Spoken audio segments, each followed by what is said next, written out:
Hai teman, kembali lagi bersama saya yang akan membacakan novel yang berjudul Sandiwara Bangkrut, Sang Direktur ke Istri.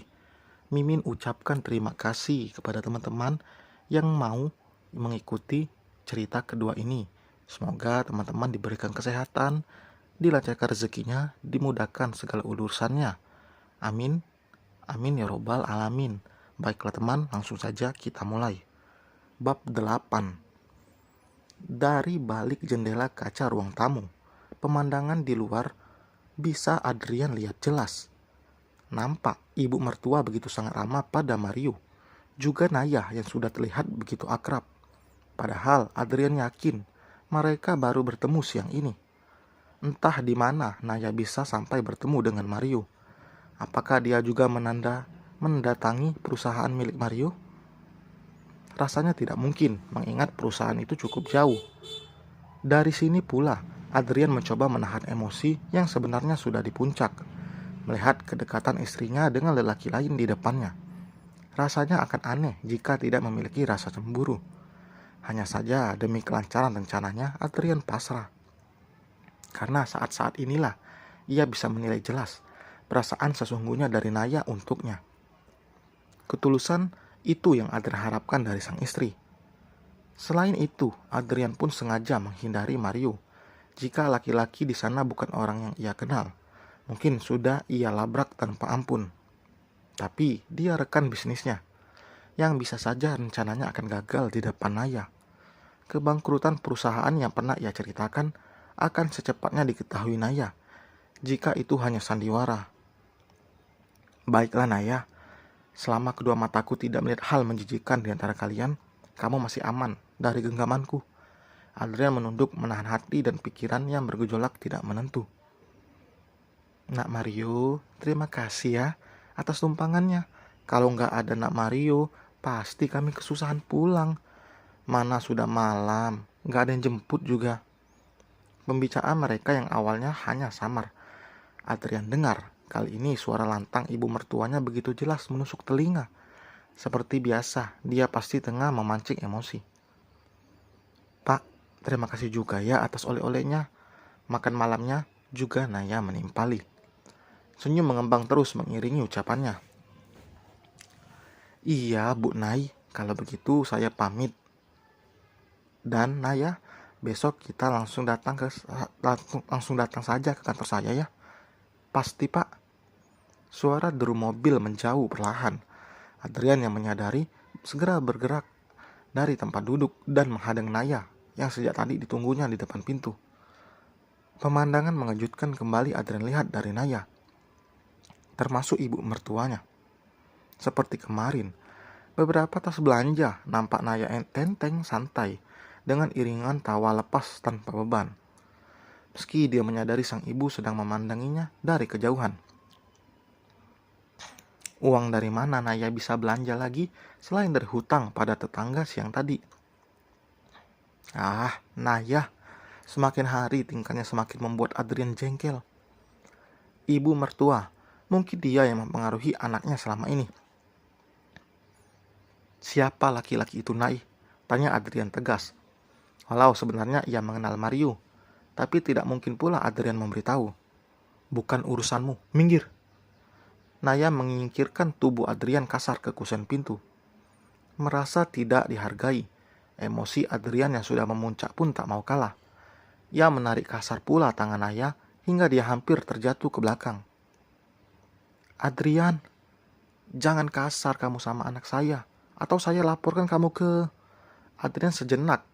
Tadi sudah pasang kuda-kuda, karena pasti Nelly, ibu mertuanya, itu akan ikut campur dengan urusan rumah tangganya. Dia menoleh cepat ke arah belakang, lalu menghampiri ibu mertuanya pelan. Jangan berani ikut campur soal rumah tangga saya, Bu. Jika masih mau saya tampung, sebaiknya diam saja. Emosi Adrian yang hampir meledak tidak lagi peduli dengan wajah ketakutan Nelly yang semakin nampak. Dan satu lagi, aku tidak akan menyakiti Naya. Jika ibu pun bisa jaga sikap dengan saya, Naya sudah jadi urusan saya. Adrian meninggalkan ancaman sebelum akhirnya memutuskan masuk ke dalam kamar sambil menarik tangan istrinya. sama seperti ibunya. Naya pun mulai ketakutan melihat wajah garang sang suami. Dia pura-pura membereskan kasur yang sedang berantakan sambil memasukkan beberapa tas belanja ke dalam lemari, tanpa mencoba pakaian itu lebih dulu tentunya. Adrian memang hanya diam saja masuk ke dalam kamar, namun pandangannya sangat tajam ke arah Naya. Tidak sedikit pun tatapannya beralih, meski istrinya tidak diam di tempat. Sejujurnya, Adrian hanya dilema untuk bersikap.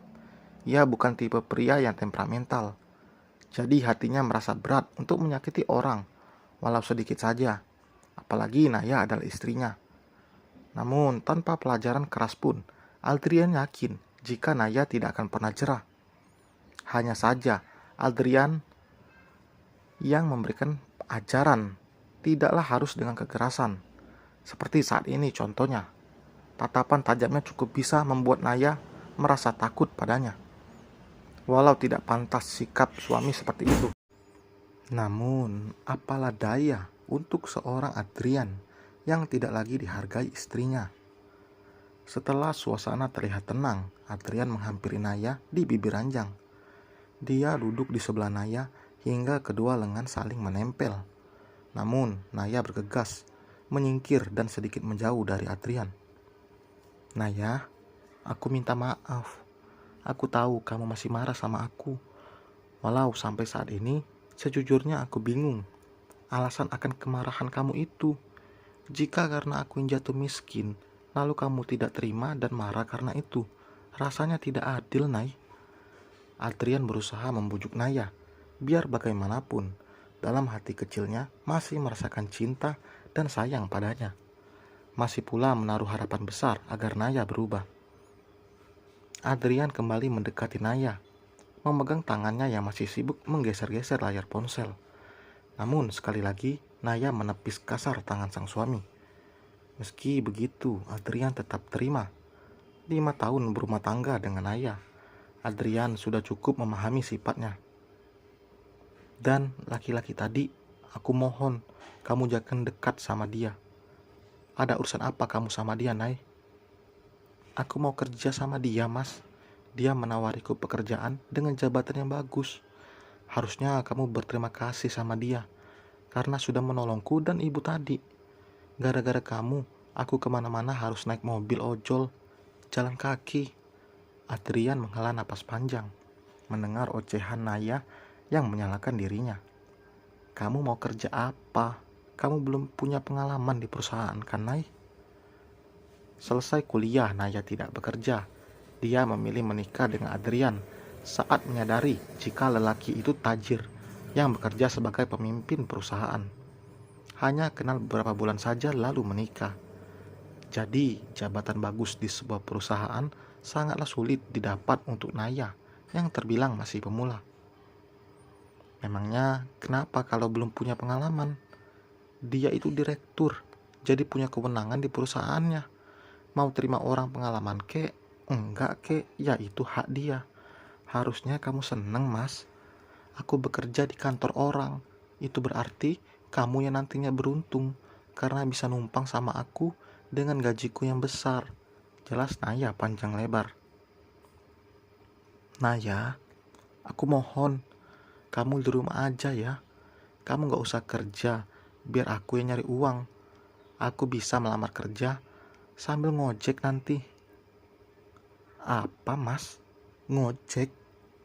Naya menghela napas kasar. Wajah kesal sengaja ia tampakkan di depan Adrian, agar dia tahu jika dirinya tidak menerima. Yang penting halal, Nay. Halal juga gak harus jadi tukang ojek dong, Mas. Kan sambil nyari kerja. Oke, terserah kamu saja. Pokoknya silakan mau nyari kerja apapun. Tapi kamu pasti ingat pesanku kemarin. Jangan salahkan aku yang memilih pergi dari kamu. Kalau dalam 1 bulan, kamu nggak lagi jadi pemimpin perusahaan. Naya beranjak dari duduk lalu bersiap untuk tidur. Walau miskinnya Adrian itu tidaklah nyata, namun ucapan Naya benar-benar menusuk benaknya. Wanita itu benar-benar telah dibutakan oleh materi.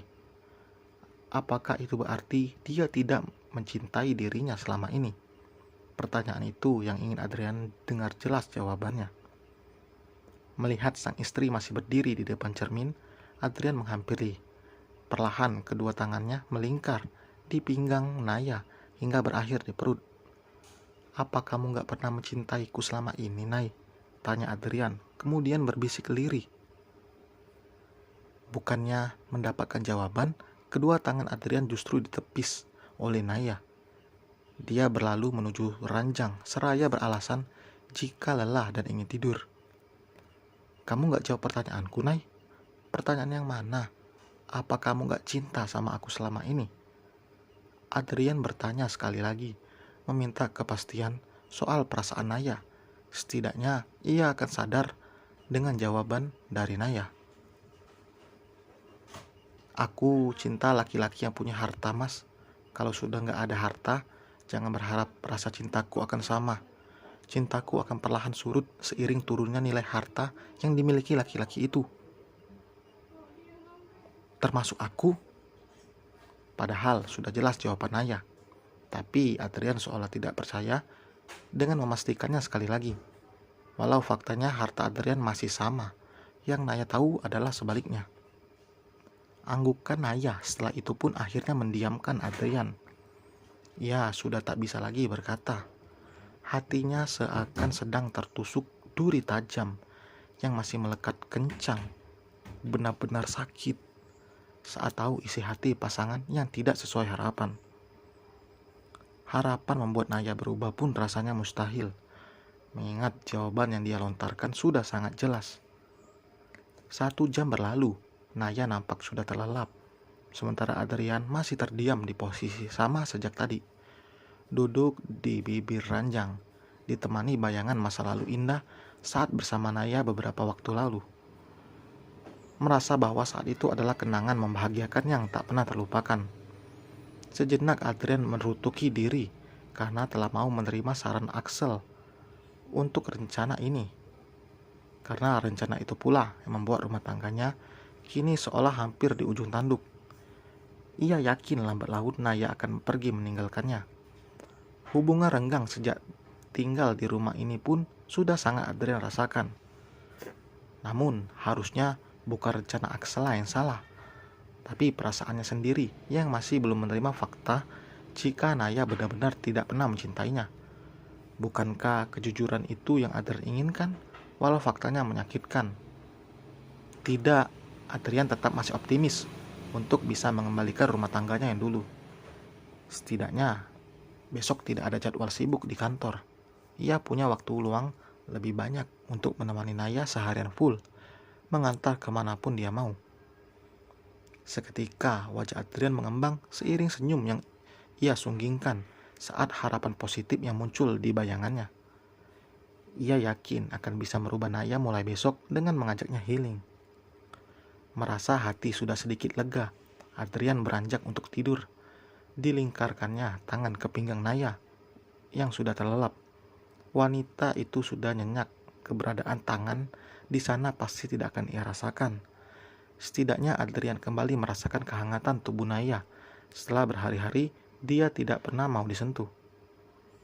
Adrian mulai memejamkan mata, namun kembali terbuka lebar saat mendengar notifikasi pesan dari ponsel Naya. Bedah pipi yang sudah ia lihat keberadaannya segera Adrian ambil. Ponselnya tidak terkunci, otomatis Adrian bisa membuka pesan yang masuk di waktu hampir tengah malam ini. "Saya tunggu di kantor besok ya, Naya sayang. Siangnya kita bisa jalan-jalan kemanapun kamu mau sayang." Tatapan tajam Adrian semakin tajam setelah membaca isi pesan menjijikan itu dari Mario. Dan selesai teman, Naya luar biasa. Oke lah, sampai berjumpa di bab berikutnya. Jangan lupa like, komen, dan subscribe. Sampai berjumpa. Bye.